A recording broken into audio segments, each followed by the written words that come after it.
ये आज हम बात करने वाले हैं कि वाटर एंड रिसोर्सेज की। तो चलिए बिना देरी के वीडियो को स्टार्ट करते हैं। और चल देखो कि वाटर रिसोर्स की जब हम बात करते हैं तो सबसे पहले आते हैं इसके फैक्ट। तो फैक्ट की बात करते हैं तो 96.5% of world water found in ocean. 96.5% का जो पानी है वो ओशियन में पाया जाता है और 2.5% जो एग्जिस्ट करता है वो फ्रेश वाटर है। अब इस 2.5% में 70% पानी जो बर्फ़ के रूप में जमा हुआ है और 30% पानी ग्राउंड वाटर है। अब इस 70% जो फ्रेश वाटर है exist as ice and glacier, वो ग्लेशियर और आइस के रूप में मौजूद है। और लेस देन 30% स्टोर है ग्राउंड वाटर लेवल। और जो 2.5% का 30% वाटर है वो ग्राउंड वाटर की रूप में अवेलेबल है। और India receive 4% of world precipitation. India के अंदर की वर्ल्ड का 4% ऑफ प्रिसिपिटेशन होता है, जिसका इंडिया का रैंक है 133। प्रिसिपिटेशन मतलब होता क्या है? Rain, snowfall, hello stone. Only rain नहीं होता। अब बात करते हैं इंडिया इन रैंकिंग।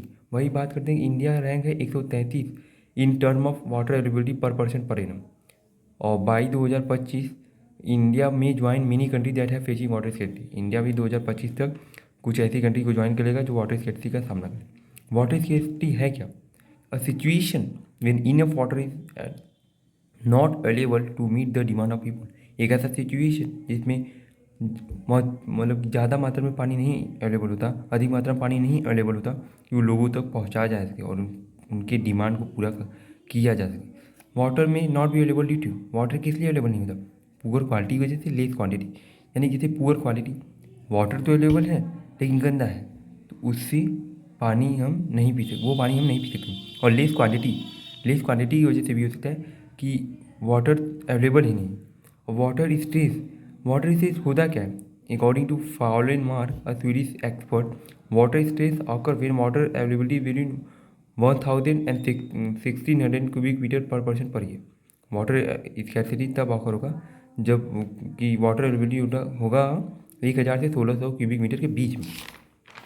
अब बात करते हैं वाटर स्कैर्सिटी की। चलिए चालू करते हैं। क्वालिटी, क्वांटिटेटिव और qualitative, based on quality, based on quantity. अब इसको हम यहाँ पे क्वेश्चन भी हो सकता है, प्रीवियस ईयर क्वेश्चन में आया है, discuss the qualitative and quantitative aspect of water scarcity. तो ये यही है। अब चलिए स्टार्ट करें। Qualitative aspect water scarcity. देखो water scarcity can be result, देखो क्वांटिटेटिव है ये। Water scarcity can be result by large population, यानी कि लार्ज पॉपुलेशन होगा तो वाटर स्कैर्सिटी ऑकर होगा। अब कैसे ऑकर होगा ये देखिए। लार्ज ग्रोइंग पॉपुलेशन की मोर डिमांड टू वाटर और अनइक्वल एक्सेस हो जाएगा। कि लार्ज पॉपुलेशन होगा, सभी के घर में ट्यूबवेल लग जाएगा, इसको होगा अनइक्वल एक्सेस और मोर डिमांड टू वाटर होगा। और डिमांड ज़्यादा होगा तो need more domestic uses, need more water for domestic uses, जैसे बाथिंग, ड्रिंकिंग, क्लीनिंग, वॉशिंग। और नीड मोर फूड, यानी ज़्यादा खाना खाएंगे, लार्ज पॉपुलेशन होगी, ज़्यादा खाना खाएंगे टू ग्रो मोर फूड। अब ज़्यादा खाना खाएंगे तो फूड को भी ज़्यादा ग्रो करना पड़ेगा, तो जिसके लिए वाटर नीड होगा। तो more area land need to be irrigated, यानी ज़्यादा हमको पानी चाहिए लैंड को इरीगेट करने के लिए। और supply water to agriculture field during dry season, और ड्राई सीजन के तौर पे भी एग्रीकल्चर में भी हमको पानी पहुंचाना पड़ेगा। क्वांटिटेटिव एस्पेक्ट में हो गया एक लार्ज पॉपुलेशन का जो डिमांड था वो। अब क्वांटिटेटिव एस्पेक्ट में ही अब एक है इंडस्ट्रियल एंड अर्बनाइजेशन। कि after independence there was industrialisation and urbanisation on a large scale. Independence के बाद कि बहुत सारे अर्बनाइजेशन और इंडस्ट्रियलाइजेशन हुए लार्ज स्केल पे। कि mini factories are a part of big MNC, multinational corporation की बहुत बड़ी बड़ी फैक्ट्रियाँ लगी, जिससे they have increase pressure on water resources. Factory में बहुत ज़्यादा पानी लगा जिससे वाटर स्टेज में बढ़ोतरी हो गई। कि अब इंडस्ट्री होगा हैवी यूजेस ऑफ वाटर, कि also they need power to supply electricity. Water का ज़्यादा यूज करें और कि इलेक्ट्रिसिटी भी चाहिए उनको, तो इलेक्ट्रिसिटी कहाँ से आती है? Hydro electricity. कि हाइड्रो इलेक्ट्रिसिटी से 22% ऑफ इलेक्ट्रिसिटी आती है। अब बात करते हैं क्वालिटेटिव एस्पेक्ट की। कि वाटर स्कैर्सिटी में भी cause due to poor quality of water, यानी water scarcity poor quality of water की वजह से भी हो सकता है। कि वाटर इज अवेलेबल रहेगा क्वांटिटी में, तब भी यदि पॉल्यूटेड वाटर रहेगा तब भी उसको यूज नहीं किया जाएगा। और सच water is of poor quality and can not be used. अब बात करते हैं कि multipurpose project and integrate water set management, hydraulic structures in Asian dam. यानी कि अब बात करेंगे कि डैम्स का क्या महत्व है, क्या क्या है, मल्टीपर्पज़ प्रोजेक्ट क्या लॉन्च किए जा सकते हैं वाटर स्कैर्सिटी कम्पेटिंग के लिए। इसके पहले हम देखते हैं कि एंशियंट इंडिया में क्या क्या था, मतलब कि डैम को लेकर। फर्स्ट सेंचुरी में श्रृंगाबेरापुरा और Prayagraj sophisticated water system. Prayagraj में और श्रृंगाबेरापुरा में मतलब वाटर सिस्टम था ताकि फूड का पानी जो है रिवर गंगा में जाए और इरीगेशन वगैरह हो। चंद्रगुप्त मौर्य के समय भी डैम्स, लेक एंड इरीगेशन देखे गए थे। और सोफिस्टिकेटेड वाटर सिस्टम है कलिंगा में भी है, नागार्जुनकोंडा में भी है, बेंगलुरु में भी, कोल्हापुर में। ये बहुत सारा इंपॉर्टेंट क्वेश्चन है, बहुत ज़्यादा इंपॉर्टेंट क्वेश्चन है, क्योंकि Bhopal lake one of the largest artificial lake of its time was built. 11वीं सेंचुरी में सबसे ज़्यादा आर्टिफिशियल लेक कौन सा बड़ा था? भोपाल लेक।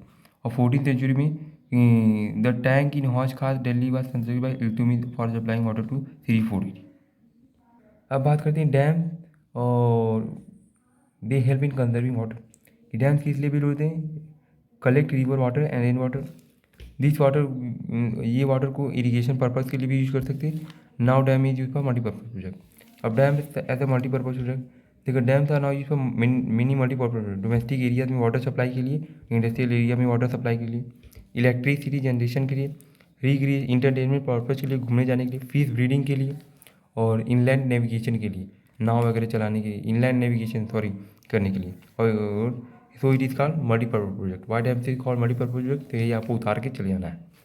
भाखड़ा नागल बांध और हीराकुंड बांध की बात जब हम करते हैं तो हम करते हैं कंस्ट्रक्टेड भाखड़ा नागल बांध कहाँ? सतलुज ब्रिज के आसपास बना है। टू बेनिफिट है, hydro power generation, water for irrigation. और हीराकुंड प्रोजेक्ट कहाँ बना है? महानदी रिवर बेसिन पे बना है। इसके टू बेनिफिट है, वाटर कंजर्वेशन और फ्लूड कंट्रोल। कि why, how is dam defined? A dam is a barrier across the river that obstruct direct retard the flow of river. A dam has a spillway from the flow through it continuously or in low amount. Dam एक barrier की तरह काम करता है river के पानी को रोकने के लिए, और डैम जो है कॉन्टीन्यूसली वाटर को थोड़े लो अमाउंट में फ्लो करता है। क्लासिफिकेशन ऑफ डैम की बात करते हैं तो डैम स्ट्रक्चर के हिसाब से, साइज के हिसाब से, स्ट्रक्चर के हिसाब से टिम्बर, इम्बैकमेंट या मैसोनरी, और साइज के हिसाब से लो, मीडियम, हाई। अब डैम को टेम्पल ऑफ इंडिया क्यों कहा गया? जवाहरलाल नेहरू ने कहा था कि why dam is called temple of India, कि मल्टीपर्पज़ प्रोजेक्ट के लिए यूज किया जाता है। और launch after independence and integrated water resource management. Independence के बाद मल्टीपर्पज़ प्रोजेक्ट के लिए डैम जो है लागू हुआ। India will grow and progress, तो Jawaharlal Nehru called dams temple of India. Reason कि integrated development, agriculture and village economy with rapid industrialisation and urban economy. यानी कि विलेज को भी ग्रो करना पड़ेगा शहर के साथ साथ, क्योंकि विलेज ग्रो होगा तो एग्रीकल्चर में भी बढ़ोतरी होगी। अब बात करते हैं डिसएडवांटेज ऑफ डैम, कि regulating the damming of river affect our their natural flow. मतलब कि डैम जो है पानी को रोक रखता है, एक साथ कभी बहा देगा कभी रोक लेगा, तो नेचुरल फ्लो को रोकता है। कि हैबिटेट यानी एक्वेटिक लाइफ को डिस्टर्ब करता है वहाँ की। और फ्रैगमेंट रिवर में कि difficult for aquatic fauna to migrate. और मतलब कि जैसे कि फिश एक जगह से दूसरी जगह आते हैं, जलीय जानवर जो है एक जगह से दूसरी जगह जाते हैं, लेकिन वो रोक के रखता है उनको। और dam created the food plant fruit plants submerge the existing vegetation and start leading to decomposition over a period of time. Creating a large dam has been cause of many new environmental movements like the Narmada Bachao Andolan and the Tehri Dam Andolan. अब reason क्या है? Local people have to give up their land, local people lost control on nature. Dams के बनाने से नर्मदा बचाओ आंदोलन, तेरी दाम आंदोलन शुरू हुआ था, क्योंकि लोकल पीपुल अपने कंट्रोल को, मतलब कि नेचर को नहीं ख़राब करना चाहते थे, और उनका जो था लैंड को एक्वायर किया जाता है। Who get the real benefit of multipurpose project? कि लार्ज लैंड ओनर को मिला और बिग इंडस्ट्रियलिस्ट को मिला। Objection against multipurpose project, this project irrigation has change the cropping pattern. यानी कि क्रॉपिंग पैटर्न को चेंज कर दे रहा था। Reason since more water is available, farmer are shifting from commercial to water intensive crop. यानी कि वाटर ज़्यादा अवेलेबल रहता था तो फार्मर जो कॉमर्शियल क्रॉप में शिफ्ट हो जाते थे और वाटर इंटेंसिव क्रॉप में शिफ्ट हो जाते थे। इम्पैक्ट क्या होता था? Ecological outcomes like salination of the soil, in irrigation gap between rich land and landless poor. यानी कि सॉइल का सैलिनाइजेशन होने लगा, और increasing gap between rich land owner and landless poor farmer. और different people want different benefit from the same water resources, this result lead to conflict among people. यानी जिससे कि लोगों के बीच में लड़ाई हो गई। अब साबरमती बेसिन कॉन्फ्लिक्ट की बात करते हैं तो ये गुजरात में the Sabarmati basin farmer were angry and cause a revolt. Reason क्या था, higher priority given to water supply in urban area, कि अब साबरमती बेसिन कॉन्फ्लिक्ट ये हुआ था क्योंकि वहाँ पे शहर में पानी उससे ज़्यादा सप्लाई किया जाता था, पर्टिकुलरली ड्यूरिंग ड्रॉट, यानी ड्रॉट के समय में, लेकिन गाँव वगैरह में लोकल एरिया में नहीं सप्लाई किया जाता। और गोदावरी डिस्प्यूट क्यों हुआ था, raise by Karnataka and Andhra Pradesh government against Maharashtra government. Reason क्या था कि वो वहाँ पे मतलब कि महाराष्ट्र के साइड पानी को मोड़ दे रहे थे और इधर कर्नाटक और आंध्र प्रदेश की तरफ नहीं मोड़ रहे थे।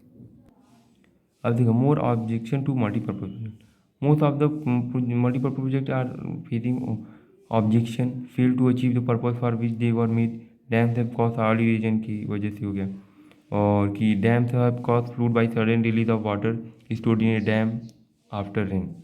अब आप डैम को समझ चुके होंगे, अब वाटर हार्वेस्टिंग की तरफ बढ़ते।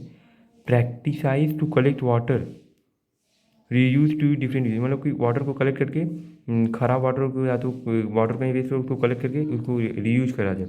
जैसे इसके टाइप्स होते हैं, रेन वाटर को कलेक्ट करना, फूड वाटर को कलेक्ट करना, ग्राउंड वाटर कलेक्ट करना। रेन वाटर को कलेक्ट करने से क्या होगा कि water harvesting has become important.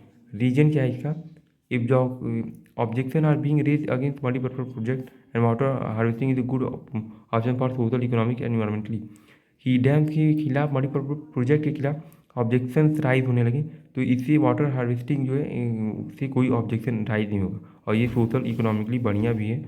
और एंशियंट टाइम हार्वेस्टिंग की बात करते हैं तो people had knowledge of constructing dam, they also had knowledge about the soil type, they knew how to harvest water flow to ground and rain water.